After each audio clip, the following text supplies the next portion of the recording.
So I'm sitting here with David Ives. David, if you could just introduce yourself. Sure, I'm the executive director of the Albert Schweitzer Institute here at Quinnipiac. Been involved in lots of international programs and working with disabled people around the world. And I was just wondering if you could tell me a little bit about your circumstances that got you placed in a wheelchair. Well, it's probably a combination of circumstances. I had polio when I was little, 5 years old, and that gave me a certain amount of weakness in my left leg and my right arm. And then when I was 40 years old, I got a disease called Guillain-Barré syndrome, which is one of the few neurological diseases that you get better from, but you can also have permanent disability. But luckily I was able to recover to the point where I can still walk. But I spent about a month to 6 weeks in a wheelchair when I was recovering from the onslaught of Guillain-Barré. And I was just wondering, did people view you differently while you were in the wheelchair? Well, I felt they did. I was probably very sensitive to it because I'm used to being upright, and I guess I kind of realized when I was in the wheelchair that sometimes I probably looked at people in a wheelchair differently. Didn't really want to look at them, and I felt the same thing was occurring to me, that people weren't looking at me and looking me in the eye. They kind of had the attitude and sense that they felt sorry for me, and that didn't really fit that well with me because I was angry. I did not want to be in the wheelchair. I had two small kids at the time, 4 years old and 6 years old, and I couldn't lift them up.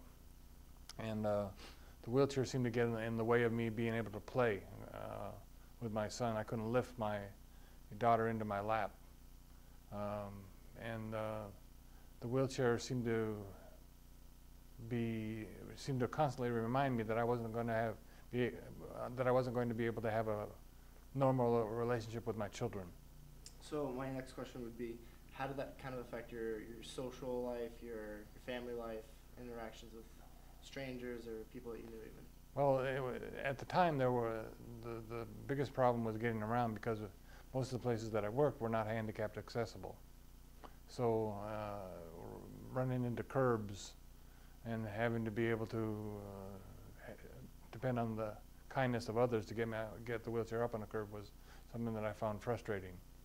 Our house was not handicapped accessible, and we hoped that I was going to get better, but there was a possibility that I had to deal with that I might be in a wheelchair for the rest of my life. And it was frustrating having to depend on my wife to just transfer from the wheelchair to the toilet, for example. Something that I could do as a normal human being. Take for granted every day. And there's all these little things that start to bother you. For example, buttoning a shirt. I couldn't button the buttons on my shirt, and I couldn't even utilize my zipper on my pants because I couldn't grip it. So there's a lot of little things that really started to bother me. But the being in the wheelchair was something that I was rebelling against. I had heard all the stories about people who are athletes in wheelchairs, and the wheelchair Olympics and things like that. But in the beginning, I wasn't comforted by that. I did not want to be in a wheelchair under any circumstances. And so my next question would be, what could people have done to make you feel less excluded, or would have made you feel more included and not viewed as just as the guy in a wheelchair? I'm not sure what people could have done. Sometimes I think that instead of standing up and talking down to me, that they might have taken seats sometimes, and then we would have been more on the same level. That may have helped.